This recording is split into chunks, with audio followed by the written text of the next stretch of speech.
ڕێپۆرتەری تایبەتی نەتەوە یەکگرتوەکان لە کمیسیۆنی مافەکانی مرۆڤ تام لانتز لە کۆنگرەی ئەمریکا بە ئاماژەکردن بە راپۆرتی ئەم دوایانە جارێکی دیکە سەبارەت بە پێشێلکرانی مافەکانی مرۆڤ لەلایەن حکوومەتی ئێرانەوە هۆشداریدا.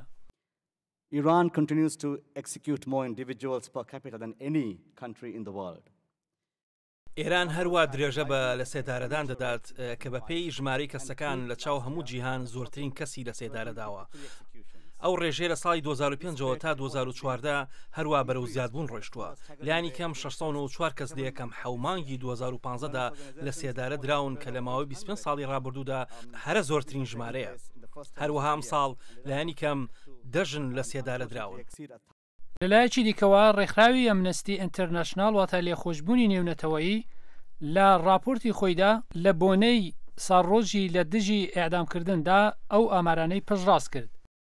ئەحمەد شەید لە باز لەسەر سنووردارکردنی ئازادی خۆپێشاندان لەلایەن حکوومەتی ئێرانەوە بە تایبەتی ئاماژەی بە سەرکوتی خۆپێشاندانی خەڵکی مەهاباد لە 7 مانگی مای کرد کە بە دوای مەرگی کچە کوردێک فەرینازی خسرەوانی ئەنجامدرا کە ناوبراو بە پێ راپۆرت لە قاتی چوارمی هۆتێلێک ڕاخۆی فرەدا بۆ ئەوەی لە چەند کاربەدەستێکی حکوومەت ڕزگاری بێت کە هەڕەشەی دەستدرێژی ناموسی بۆ سەرکرد بوو. کاربەدەستانی ئێران پشتڕاستی برینداربوونی 25 کەسیان کرد کە هیچێک لەوان گەنجێک بەناوی ئاکامی تەلاز بوو کە لە 29 مانگی جوون لە نەخۆشخانەدا گیانی لەدەستدا. داخوا هەڵوێستی کۆمەلگای نێونەتەوەی لە بەرامبەر سیاسەتی ئێران کە نەهێڵێت چی دیکە لەسەر پێشێلکردنی مافەکانی مرۆڤ هەروە بەردەوام بێت بەلای دکتۆر ڕۆیا برومەن بەڕێوەبەری ناوەندی عەبدوڕەحمانی برومەن بنکە لە واشنگتۆن بە ئەرچێکی سەرەکی دەزانێت.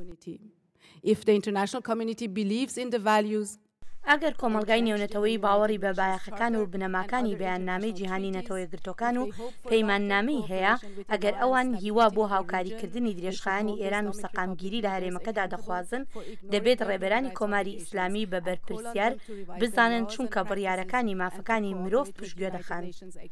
ئێستا کە ڕێکەوتنی ناوچی پەسەند کراوە و قۆناغی جێبەجێکردنی دەست پێ دەکات کاتێکی گەلێک ئاستەم لە ئێراندا لە گۆڕەدایە و خەڵک چاوەڕوانن حکوومەت لە خەمی مەسەلەکانی نێوخۆی دابێت وەک دکتۆر هادی قایمی کارناس و توێژەنەری مافەکانی مرۆڤی ئێران دەڵێت. All evidence demonstrates that the core of the problem is a deep security state within the Islamic Republic. هەموو بەڵگەکان نیشان دەدەن کە ماکەی گرفتەکە مەسلەی ئاستی قوڵی ئاسایش لە نێو کۆماری ئیسلامیدایە کە بە شێوەیەکی تەواو بەرپرسیاری ڕێبازی نێوخۆییە و ڕۆحانی هیچ هەوڵێکی نەداوە لە بەرامبەر ئەو دۆخەدا ڕابوەستێت. بەشەکانی دادوەری و زانیاری سیخۆری و بە تایبەتی پاسداران لە سەرکوتی خەڵک و پێشێلکاریەکان پێشەنگن.